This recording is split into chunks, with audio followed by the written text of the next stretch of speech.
Kalau tadi pertanyaan tadi, apakah ada berkah? Berkah dari mana? Dari Allah. Definisi berkah ziyadatul khair, tambah baik. Khair itu artinya banyak diartikan dengan Islam. Kalau seandainya tidak sesuai dengan sirat, tilah yang nurunin berkah Allah. Ya berkah dari mana? Kalau berkat ya berkah wallah harusnya jalurnya jelas gitu. Nah ini bahasanya gampang sebenarnya, hanya tinggal manusia mau apa enggak. Kembali kepada Allah.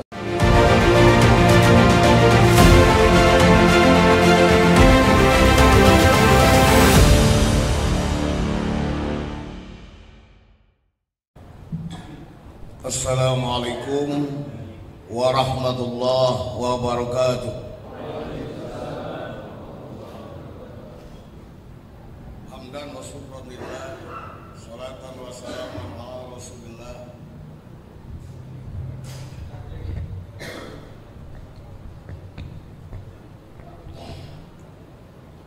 Asyhadu an la ilaha illallah wahdahu la syarikalah wa asyhadu anna Muhammadan abduhu wa rasuluh. Amma ba'd. Al-mukarramun, para alim, para alim ulama, para asatidz yang alhamdulillah pada kesempatan ini Al-Fakir bisa bersilaturahmi di tempat yang mudah-mudahan dimuliakan Allah Subhanahu wa taala. Dan juga mudah-mudahan kita semuanya mendapatkan keberkahannya, amin ya rabbal alamin. Ini penjelasan dari para alim ini semuanya udah detil ya. Udah detil, semuanya solusinya juga udah ada. Saya ini hanya menambahkan, tapi bukan berarti kurang. Yang udah bukan berarti kurang. Menguatkan bukan berarti yang sudah lemah, bukan. Karena ini menjadi persoalan di dunia ini semuanya karena dasar kerjaan manusia, karena akal-akalan. Kalau kembali kepada Allah Subhanahu wa taala, solusinya gampang.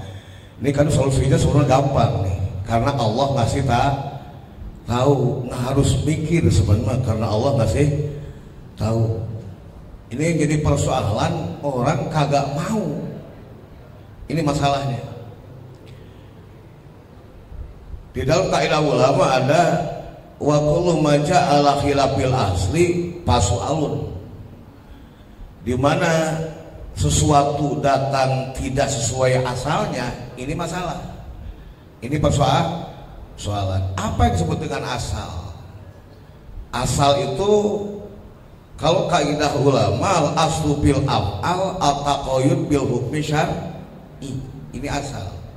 Kalau dalam usul fikih, asal itu adalah Alkitab wa sunnah, itu asal. Jika seandainya sekarang ini kerjaan manusia, pemikiran manusia ala khilafil asli, tidak sesuai dengan asalnya, ini masalah. Berarti ini merupakan akalan manusia. Coba kalau tidak dicampur dengan akal-akalan manusia. Contohlah kerjaan malaikat. Malaikat tuh kerjaannya nggak pakai akal-akalan, karena malaikat nggak dikasih akal. Dengan tabiatnya malaikat, ini semuanya jalan lancar.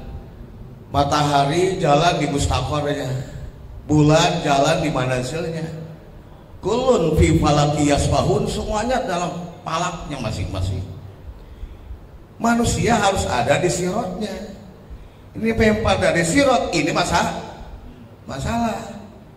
Jadi persoalannya sekarang ini harus dikembalikan kepada asal, baru ini selesai.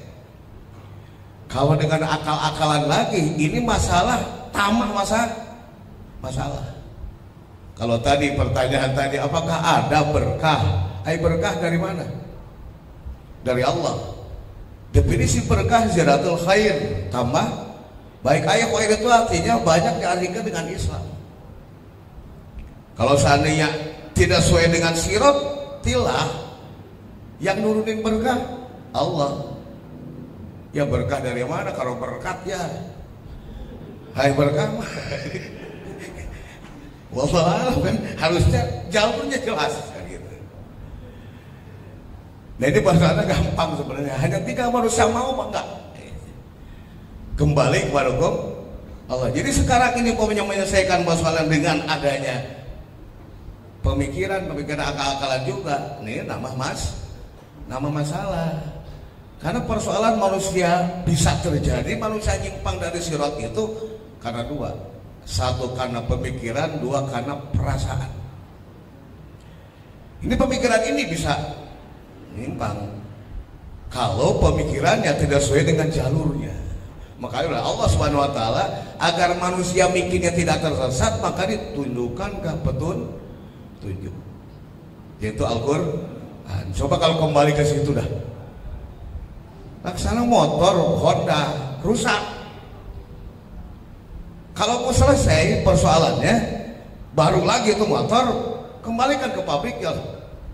Jangan dikutak-atik sama kita yang gak paham. Benar nggak? Jadi kutak-atik orang yang tidak paham itu tambah hancur. Dan begitu. Wallahu khalaqakum wa ma ta'malun. Allah menciptakan kalian dan Allah menciptakan perbuatan kalian. Jadi semua pada hakikatnya itu Allah. Sebabnya karena akal-akalan manusia.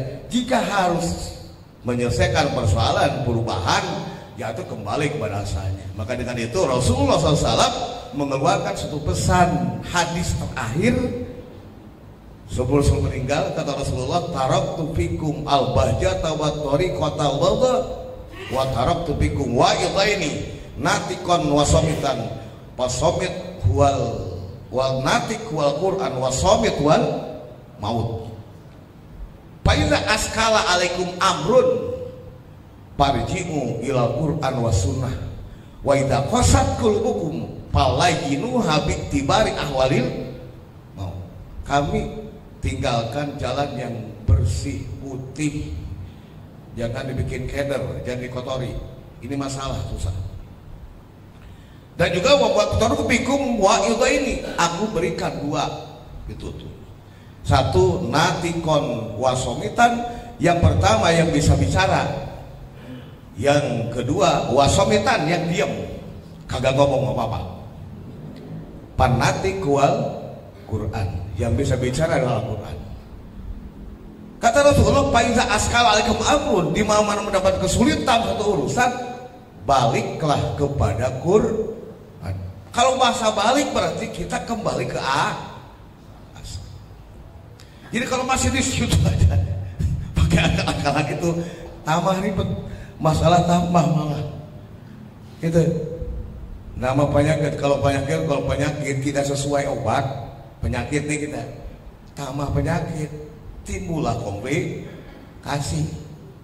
Makanya yang namanya tabibuddin, ulama sebagai tabib itu laksana dokter agama, maka itu ulama harus paham penyakit dan paham obat dan paham bagaimana cara mengobati dan sekaligus paham juga operasi.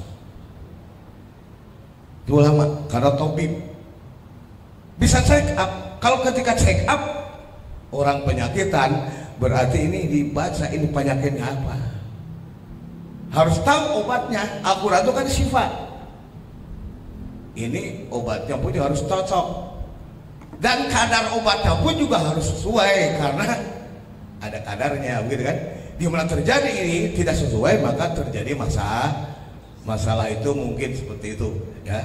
Jadi isinya berarti keberkahan dari Allah dan penyelesaian persoalan hidup kita kembali kepada asal semula.